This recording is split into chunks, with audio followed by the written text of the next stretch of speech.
ایک بات ہو گئی. دوسری بات دوستوں نے یہ تحفظات دیے کہ میری پہلی ویڈیو میں اس بات سے کہ استاد جی جہاں بار بار 500 علماء کا 1000 علماء کا طلباء کا ذکر کرتے ہیں کہ میں ان کو پڑھاتا ہوں, اس سے متعلق میں نے باتیں ذکر کی تھی کہ استاد جی کا یہ ذکر کرنا بنتا ہے. استاد جی کے سامنے اتنے بندے ہیں, میں اور آپ 10 طلباء بھی جمع نہیں کر سکتے. اس سے متعلق بعض دوستوں نے تحفظات دیے, یہ اشکال ذکر کیا کہ اس سے تو ایسا لگتا ہے کہ جو شخص زیادہ پڑھاتا ہے, پورے دن پڑھاتا ہے, پورے دن درس و تدریس سے رہتا ہے, وہ تو بات کر سکتا ہے, دوسرا بندہ جس کے بعد طلباء کرام نہیں ہے وہ بات نہیں کر سکتا. آپ کی بات سے یہ سمجھ میں آ رہا ہے.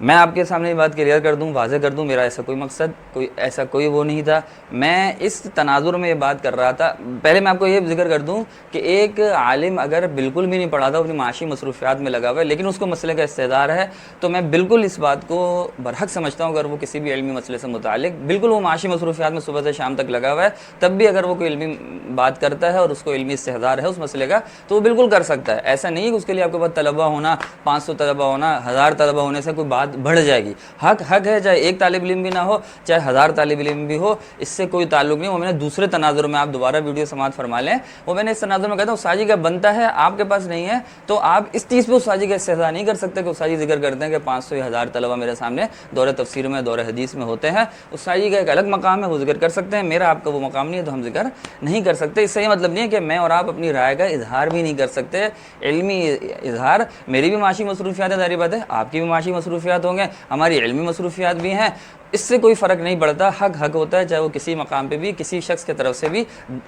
جو ہے خذ ما صفا ودع ما قدر کے ماتحت, جو صحیح بات ہے, جو جہاں سے ملے وہ اس کو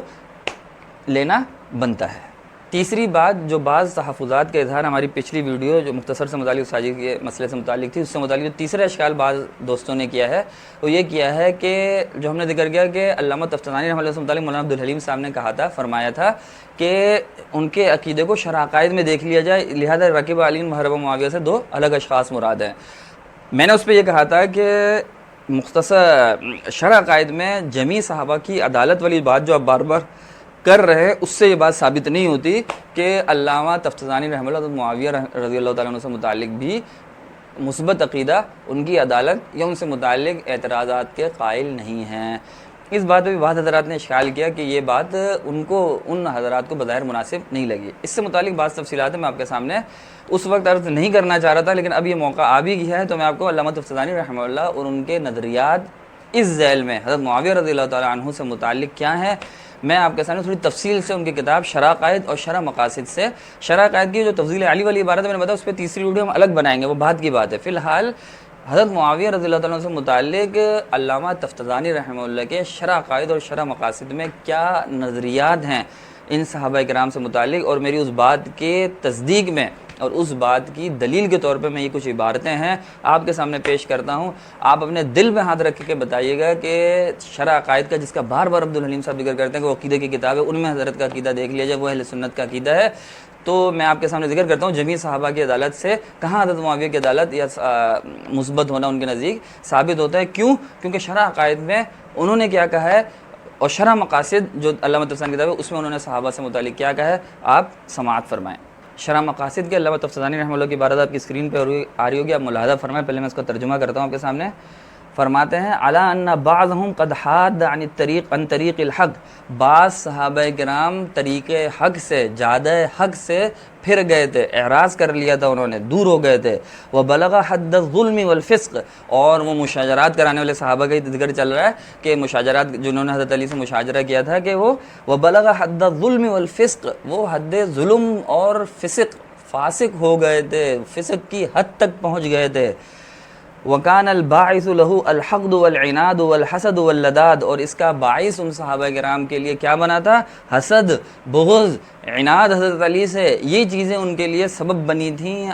اس ظلم اور فسق تک پہنچنے کی. وطلب الملک والریاسہ, نعوذ باللہ تعالی, کس اہل سنت کا یہ عقیدہ نازل کرام, آپ بتائیں کہ وہ صحابہ کرام بادشاہت کے طالب تھے, خلافت کے طالب تھے, اس کی طلب میں حضرت علی سے لڑ گئے تھے جا کے.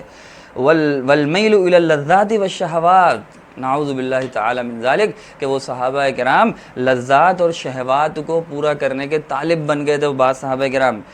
اذ لیس کل صحابی معصوما، امام تفسیرانی رحمہ اللہ فرماتے ہیں کہ ہر صحابی معصوم نہیں ہوتا، ولا کل من لقی النبی صلی اللہ علیہ وسلم، اور نہ جو آپ علیہ الصلوۃ والسلام سے ملنے والا ہر شخص، ہر صحابی معصوم ہوتا ہے،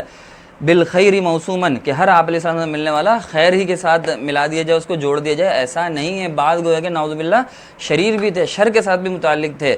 الا ان العلماء، اب یہاں پہ اعتراض گویا کہ یہ آتا ہے کہ بعض علماء نے تو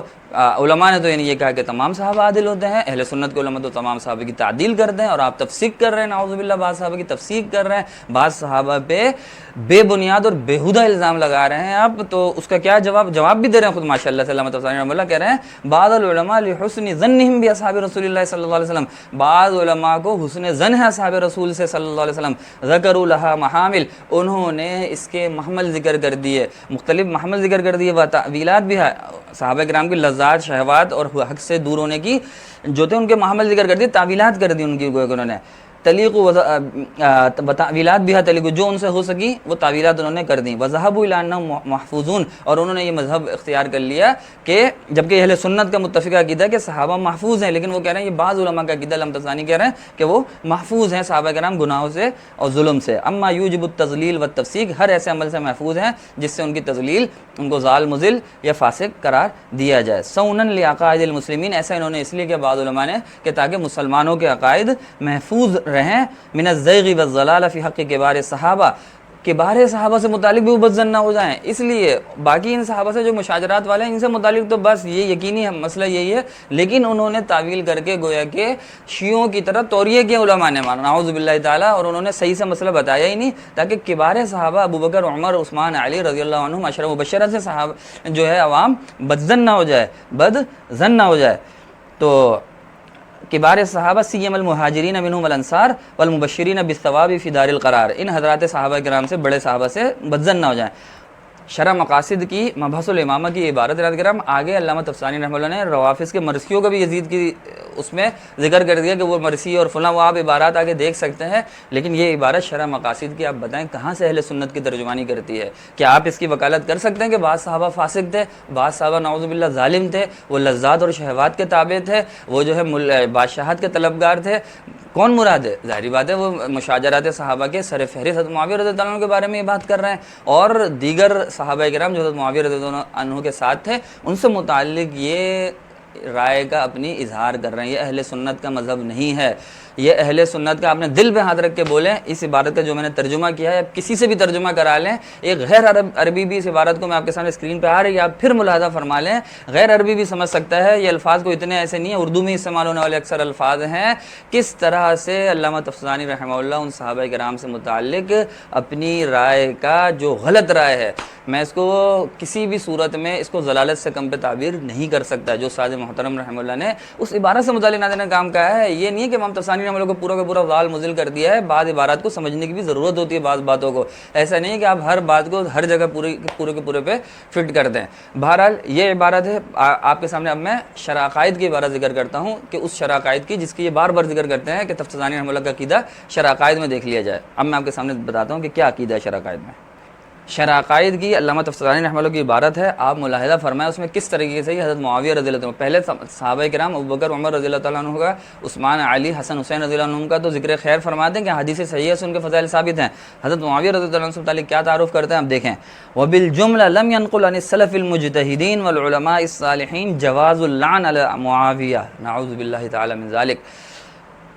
کہتے ہیں کہ خلاصہ یہ ہے بات کا کہ حضرت سلف صالحین، مجتہدین، ائمہ کرام سے حضرت معاویہ رضی اللہ تعالیٰ عنہ پر لعنت بھیجنا ثابت نہیں ہے، لعنت بھیجنا ثابت نہیں ہے، یہ نعوذ باللہ حضرت معاویہ رضی اللہ عنہ کا تعارف کروا رہا ہے، معاویہ و حزابی، اور ان کے جماعت میں جتنے بھی صحابہ کرام اور تابعین تھے ان پہ لعنت بھیجنا جائز نہیں ہے، لأن غایۃ امرہم البغی والخروج، اس لیے کہ ان کے معاملے کی انتہا یہ البغی والخروج کہ وہ باغی تھے، والخروج علی الامام، اور انہوں نے امام وقت علی رضی اللہ عنہ کے خلاف خروج کیا تھا، وہ لا یوجب اللعن، اور یہ لعنت کے مستحق یا لعنت اس کی وجہ سے واجب نہیں ہوتی۔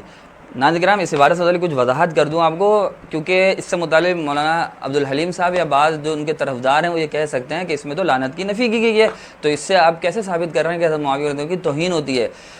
ایک مرتبہ دل پہ ہاتھ رکھے، بلکہ آپ کو میں مثال سے سمجھاتا ہوں، کیونکہ بار بار مولانا عبدالحلیم صاحب بھی مثال کے ذریعے سے، بیہودہ مثالوں کے ذریعے سے باتیں سمجھاتے ہیں. فی شائبۃ الرزق جو میں نے آگے ذکر کرنی ہے نا، اسی سے متعلق سمجھانے کے لیے منظور مینگل صاحب کو دامت برکاتہ العالیہ کو مخاطب کر کے کہتے ہیں فی کا شائبۃ من السلفیہ، فی کا شائبۃ من المماتیہ. اس کا مطلب یہ ہو گیا کہ آپ مماتی ہو گئے، آپ سلفی ہو گئے. اس طریقے سے یہ بات سمجھاتے ہیں. انہی کے انداز میں اس مثال کو میں آپ کو سمجھاتا ہوں. میرا مراد، یا میں ان کو حقیقتاً ایسا نہیں سمجھتا ہوں، لیکن مثال انہی کے تناظر میں، انہی کی زبان انہی کے لیے استعمال کرتے ہوئے سمجھاتا ہوں کہ اس سے توہین کیسے ثابت ہوتی ہے.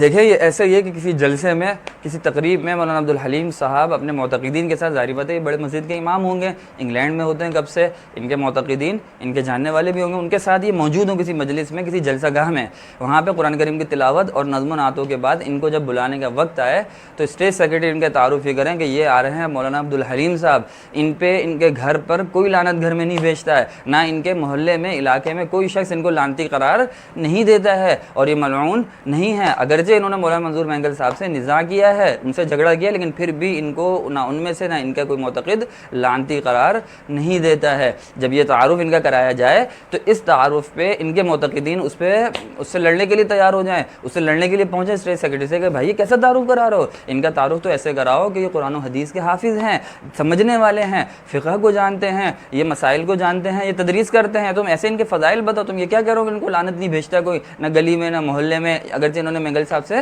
نزاع کیا ہے. تو اس کے جواب میں اسٹیج سیکرٹری یہ کہے کہ بھائی میں لعنت تھوڑی دے رہا ہوں ان کو، میں ملعون تھوڑی قرار دے رہا ہوں، میں تو یہ کہہ رہا ہوں ان کو کوئی بھی لعنت نہیں بھیجتا ہے علاقے میں، تم تو خوشی مناؤ اس پہ. تو وہ ناراضی ہوں گے، ظاہری بات ہے، اور میں بھی اس بات پہ ناراض ہوں گا کہ عبدالحلیم صاحب کا ایسا تعارف نہیں کرانا چاہیے. ان کا تعارف اسی طرح کرانا چاہیے کہ بڑے عالم ہیں، اور یہ بہت سے مسائل پہ جن کی چینل پہ بھی موجود ہیں، ان کے عملی زندگی میں بھی موجود ہیں، بیان کرتے ہیں، سمجھتے ہیں، پڑھتے ہیں، عمل کرتے ہیں. یہ تعارف ان کا نہیں بنتا ہے. انہی کے انداز میں آپ کو سمجھا رہا ہوں. تو یہ ان کی آپ دل پہ ہاتھ رکھ کے بولیں کہ عبدالحلیم صاحب کو یہ چیز گوارا ہوگی کہ اس طرح تعارف کرایا جائے. یہ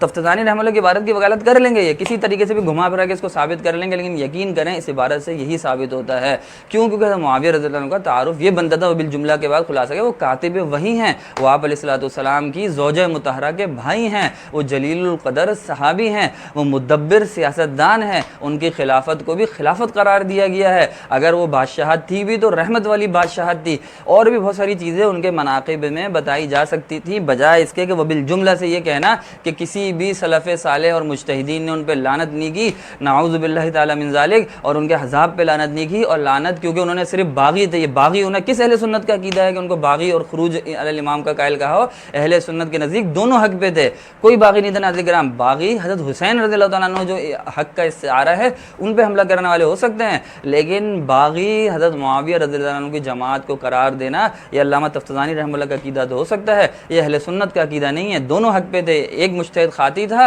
حضرت معاویہ رضی اللہ عنہ، وہ مصیب تھے، وہ یہ مختی تھے، وہ مصیب تھے حضرت علی رضی اللہ عنہ، لیکن باغی یا خروج کرنے والے نہیں تھے. یہ سارے تعارف علامہ تفتزانی رحمہ اللہ کو مبارک ہوں، یہ سارے تعارف مولانا عبدالحلیم صاحب کو مبارک ہوں. یہ تعارف حضرت معاویہ رضی اللہ عنہ کا ایک اہل سنت، ایک سنی برداشت نہیں کر سکتا. شرح مقاصد کی عبارت، شرح العقائد کی عبارت، تفضیل علی والی عبارت جس پہ ہم اگلی ویڈیو بنائیں گے، یہ ساری چیزیں یہ بتاتی ہیں کہ ان حضرت معاویہ رضی اللہ تعالیٰ عنہ سے متعلق علامہ تفتزانی رحمہ اللہ کا عقیدہ اہل سنت کے خلاف ہے. ان عبارتوں سے براعت ایک اہل سنت عالم، ایک اہل سنت انسان کے لیے ضروری ہے. شرح مقاصد کی جو عبارت میں نے آپ کے سامنے ذکر کی کہ صحابہ کو انہوں نے گمراہ قرار دیا ہے. اب ہم اگر علامہ تفتزانی رحمہ اللہ سے متعلق استاذی کہہ دیتے ہیں اس عبارت میں کہ یہ ضلالت ہے، گمراہی ہے، تو آپ اتنا ڈنڈورا پیٹتے ہیں، بار بار کہہ رہے ہیں کہ عالم فلاں مجتہد اعظم علامہ تفتزانی، 6 القاب لگا کے ان کا نام بتا رہے ہیں. آپ کو حضرت معاویہ رضی اللہ عنہ کی گستاخی، صحابہ کرام کی گستاخی نظر نہیں آ رہی؟ تفسیق کر رہے ہیں براہ راست، ظالم قرار دے رہے ہیں، شہوات کا طالب قرار دے رہے ہیں، بادشاہت کا طالب قرار دے رہے ہیں. کس اہل سنت نے یہ بات کہی ہے؟ کسی ایک اہل سنت کی عبارت دکھا دیں مجھے آپ، کوئی ایک فتویٰ دکھا دیں جس میں یہ کہا ہو کہ وہ صحابہ کرام جو مشاجرات والے تھے وہ بادشاہت کے طالب تھے، وہ ظالم تھے، وہ شہوتوں کے پیچھے بھاگنے والے تھے. نعوذ باللہ تعالی من ذلک. میں 1000 بار اس پہ توبہ کرتا ہوں. ایسی کسی عبارت کی وکالت کو میں اللہ تعالیٰ کی بارگاہ میں اس سے 1000 بار توبہ کرتا ہوں کہ میں کسی ایسی عبارت کا وکیل بن جاؤں جو علامہ تفتزانی نے شرح مقاصد میں ذکر کی ہے، شرح عقائد میں جو حضرت معاویہ رضی اللہ عنہ کا تعارف کرایا ہے، جو بھی بات ان سے متعلق یہ ذکر کی ہے. تو یہ عبارتیں، ان کا وکالت آپ کو ہی مبارک عبدالحلیم صاحب، ہم ان چیزوں کی وکالت یا ان کی طرفداری نہیں کر سکتے. ایک دوسرے نے ایک اور اشکال کا ذکر کیا تھا، وہ بھی میں پہلے بھول گیا تھا، وہ بھی آپ کے سامنے ذکر کر کے پھر فی شائبۃ من الرجز پہ بات کر کے بات کو ویڈیو کو ختم کرتے ہیں۔ انہوں نے یہ ذکر کیا تھا کہ ان ابحاث کو سوشل میڈیا پہ، میرے بہت اچھے دوست ہیں، انہوں نے ذکر کیا کہ سوشل میڈیا پہ ذکر کرنا مجھ سے صاحب بنتا ہے یا نہیں بنتا۔ میں نے ان کے سامنے تو یہی ذکر کیا تھا کہ بھائی دیکھیں یہ چیزیں اب سوشل میڈیا پہ آ گئی ہیں، انجینئر مرزا اور اس جیسے دیگر بہت سے عجیب و غریب قسم کے انسان سوشل میڈیا پہ موجود ہیں جو پھر ان چیزوں کو اچھالتے ہیں۔ تفتزانی رحمۃ اللہ کو آپ تو کہیں گے کہ امام اہل سنت ہیں، وہ حنفیہ کے وکیل ہیں اور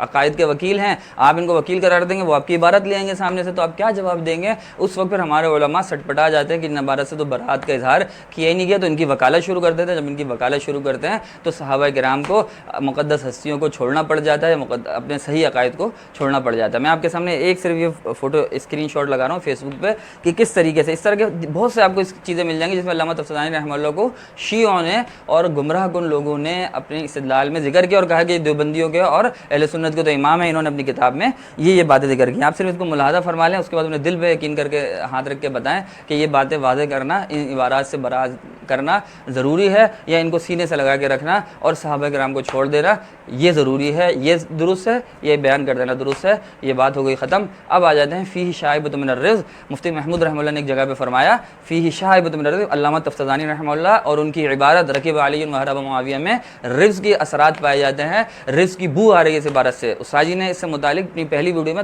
وضاحت کے ساتھ کیا لفظ فرمایا ہے، آپ سن لیں۔ تفسیر محمود میں 5ویں نمبر پر مفتی محمود رحمۃ اللہ علیہ خود فرماتے اس تفتازانی کے بارے میں کہ فیہ شائبۃ من الرفض، رافضیت کی بدبو اس سے آ رہی اور رافضیت کا شائبہ اس بندے کے اندر بھی موجود ہے۔ یہ حضرت مفتی محمود رحمۃ اللہ علیہ نے آپ نے سنا اس ویڈیو میں استاد نے اس کا یہی ترجمہ کیا کہ اس سے رفض کی بو آ رہی ہے، اس میں رفض کے اثرات موجود ہیں عبارت میں، رفض کے شیعت کے نہیں، رفض بالکل آخری درجے کا غالی شیعہ جو ہوتا ہے رفض، اس کے اثرات مفتی محمود رحمۃ اللہ نے کہے ہیں، استاد نے بھی اس کا یہی ترجمہ کیا ہے۔ ایک دوسری ویڈیو میں ایک مقام پہ استاد نے یہ لفظ کہہ دیا، وہ بھی آپ سماعت فرما لیں۔ صرف میں ان کو یہ کہ بہت ہلکا معلوم ہو گیا، کاش کہ کوئی میرے سامنے آ جاتا اب بھی، پھر اب 2 بار سے 12 4 بار 5 بار، خدا کا واسطہ ہے کہ ان اکابرین کا جواب دے دو۔ یہ آپ مجھے اس بارے میں کوس رہے ہیں، لیکن مفتی محمود تو کہتے فی شائبۃ من الرفض، یہ رافضی ہے۔ اور حضرت شیخ الہند اور شارحین کہتے کہ حضرت معاویہ کے بارے میں کہتے کہ اباء القلب سے ماخوذ ہے کہ جو کتے کا بھونکنا ہے۔ صحابہ کی دوستی ان کو نہیں چاہیے، لیکن تفتازانی کی میری دشمنی کی وجہ سے تفتازانی ان کا دوست بن گیا۔ یہ آپ نے سماعت فرمایا، سچ کہتے وہ رافضی ہے۔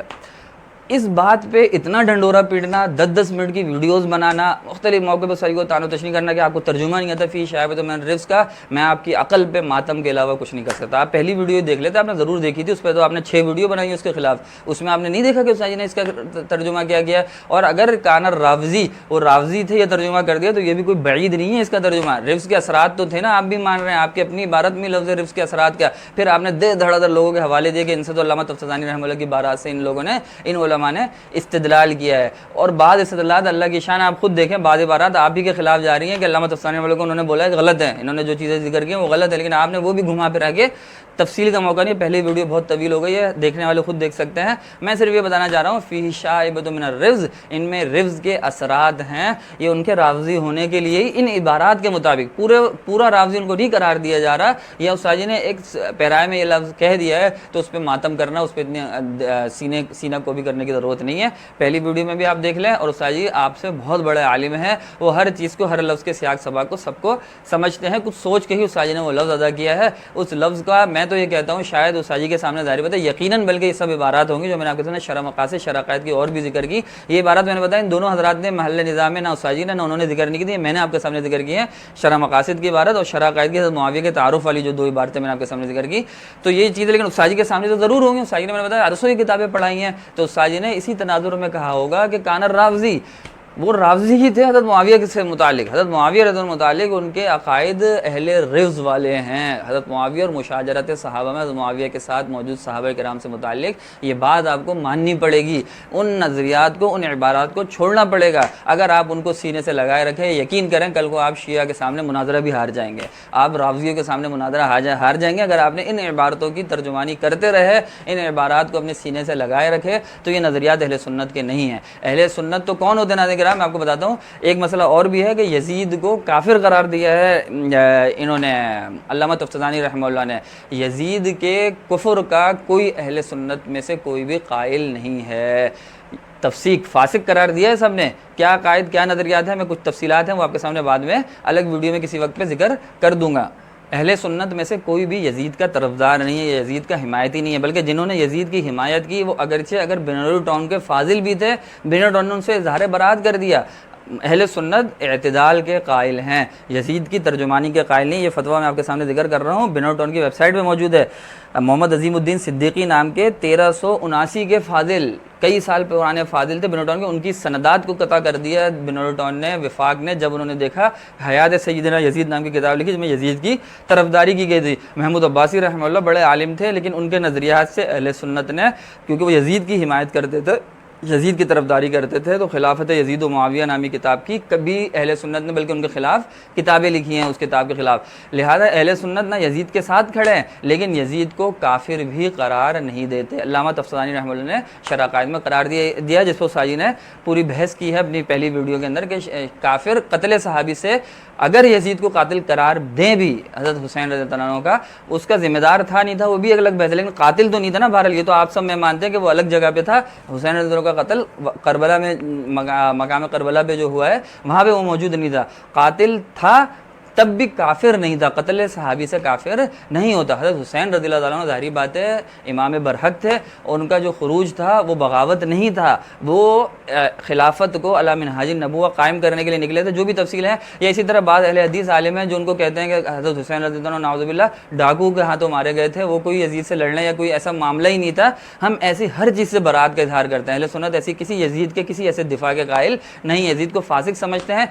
اس پہ لعنت سے متعلق کیا مذہب ہے وہ بھی میں آپ کے سامنے ذکر کر دوں. مولانا رشید احمد گنگوہی رحمہ اللہ فرماتے ہیں یزید مومن تھا، بسبب قتل کے فاسق ہوا، کفر کا حال معلوم نہیں، کافر کہنا جائز نہیں کہ وہ عقیدہ قلب پر موقوف ہے. ایک اور جگہ فرماتے ہیں ہم مقلدین کو احتیاط سکوت میں ہے، کیونکہ اگر لعنت جائز ہے تو نہ کرنے میں حرج نہیں، اس لیے کہ لعنت نہ فرض ہے، نہ واجب، نہ سنت، نہ مستحب، محض مباح ہے. لیکن اگر آپ حضرت حسین رضی اللہ عنہ کی محبت میں لعنت بھیجتے بھی یزید پہ کوئی حرج نہیں ہے. اہل سنت کے نزدیک اس میں کوئی حرج نہیں ہے، واجب مستحب فرض نہیں ہے، لیکن نہ بھیجیں، سکوت کریں تو بھی کوئی نہیں. تلک امۃ قد خلت لہا ما کسبت ولکم ما کسبتم. لیکن اگر لعنت بھیجتے بھی تو بھیج سکتے ہیں، کافر نہیں ہے. تفتزانی رحمہ اللہ نے اس کو کافر قرار دیا ہے. لا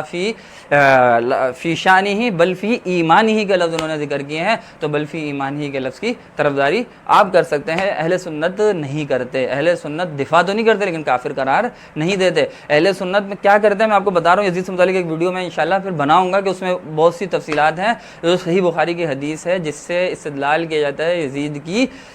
تعدیل پہ، بعض حضرات کرتے ہیں کہ وہ جو غزوہ بحر والی حدیث ہے، میرے ذہن میں اس وقت پورا واقعہ معاملات نہیں ہے، میں اس کو خلاصتاً ذکر کر رہا ہوں کہ اس حدیث کے بھی جواب دیے گئے کہ یزید کی تعدیل اس سے ثابت نہیں ہو سکتی، پہلے غزوے میں یزید موجود نہیں تھا. یعنی اہل سنت نے یہ کیا. میں آپ کو رائے حق بتا رہا ہوں کہ یزید سے متعلق میں ایک ویڈیو مستقل بناؤں گا، اس میں اس سے متعلق اہل سنت کے نظریات، اور قاری طیب صاحب، مفتی شفیع صاحب اور علامہ عبدالرشید نعمانی صاحب، ان تینوں نے جو کتاب لکھی ہیں وہی ہمارے اہل سنت نے قرار دیا. اس میں مسئلہ کے اعتدال ذکر کیا، وہ وہی ہے جو مفتی رشید صاحب نے خلاصہ میں نے آپ کو ذکر کیا کہ وہ فاسق تھا بقتل حسین کی وجہ سے، کافر نہیں تھا، دل کا حال اللہ جانتا ہے، سکوت اختیار کرنا چاہیے. لعنت کرتے بھی ہیں تو فرض واجب مستحب نہیں ہے، لیکن اگر آپ حضرت حسین رضی اللہ عنہ کی محبت میں کرنا چاہتے ہیں تو اس کی اجازت بہرحال موجود ہے. امید ہے آپ کو اس سارے پس منظر میں ویڈیو سمجھ آئی ہوگی، پسند آئی ہوگی. اپنا خیال رکھیے گا. اللہ تعالیٰ ہم سب کا حامی ناصر ہو. السلام علیکم ورحمۃ اللہ وبرکاتہ.